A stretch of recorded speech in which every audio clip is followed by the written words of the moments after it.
क्या आपने कभी पूरे दिल से कोई कहानी सुनाई हो लेकिन सामने बैठे लोग आपको बस खाली नज़रों से देखते रह जाएं, जैसे चारों तरफ सिर्फ झिंगुरों की आवाज़ सुनाई दे रही हो। मेरे साथ भी ऐसा हुआ है और सच कहूँ तो बहुत बुरा लगता है, बहुत ही बुरा। लेकिन मैं अगर आपसे कहूँ कि किसी भी कहानी को, खासकर हॉरर स्टोरीज़ को इतना दिलचस्प बनाया जा सकता है कि लोग अपनी नज़रें ही ना हटा पाएँ। चाहे आप पहले से अच्छे स्टोरी टेलर हों या बस अपने दोस्तों को हंसाना या डराना चाहते हों, तो ये वीडियो आपके लिए है। सबसे पहले बात करते हैं हुक की। यह वो समय बिल्कुल नहीं है जब आप धीरे धीरे शुरुआत करें। आपको पहले ही पल में लोगों का ध्यान खींचना होगा। ज़रा किसी हॉरर फिल्म के ट्रेलर के बारे में सोचिए। क्या वह शुरुआत में सिर्फ क्रेडिट्स दिखाता है? बिल्कुल नहीं। वह सीधे सबसे रहस्यमय, डरावने या चौंका देने वाले पल की झलक दिखाता है। मान लीजिए आप अपनी कहानी की शुरुआत ऐसे करें। सबसे अजीब बात रात के 3 बजे आने वाली खरोंचों की आवाज़ नहीं थी, बल्कि यह थी कि वह आवाज़ बिल्कुल मेरी मर चुकी दादी के नाखूनों जैसी लग रही थी।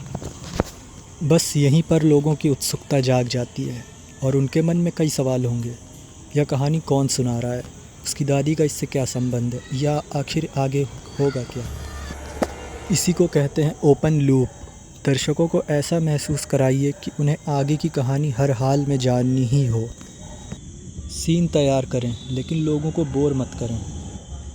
अब जब आपने लोगों का ध्यान खींच ही लिया है, तो सीधे सबसे डरावने हिस्से पर भी नहीं कूद सकते। थोड़ा सा संदर्भ देना ज़रूरी है, लेकिन यहीं पर लोग गलती करते हैं। वो डरावनी घटना शुरू होने से पहले पूरे परिवार का इतिहास सुनाना शुरू कर देते हैं। लेकिन ऐसा नहीं करना है। आपको सिर्फ उतनी ही जानकारी देनी है जितनी कहानी समझने के लिए ज़रूरी हो। खुद से पूछिए, इस कहानी के दांव पेच समझने के लिए सामने वाले को कम से कम कितनी जानकारी चाहिए होगी। अगर कहानी किसी भूतिया घर की है तो शायद सिर्फ इतना कहना ही सही रहेगा। हम अपनी मौसी के पुराने विक्टोरियन घर की देखभाल करने गए थे। पहाड़ी पर बने वह घर पहली नज़र में बिल्कुल सामान्य लग रहा था, लेकिन सूरज ढलते ही सब कुछ बदल गया।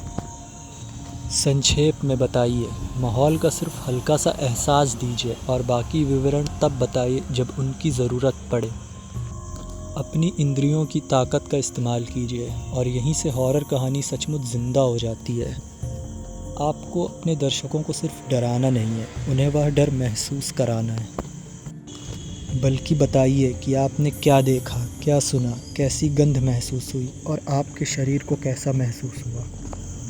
क्योंकि यही छोटी छोटी बातें आपकी कहानी को साधारण से यादगार बना देती हैं।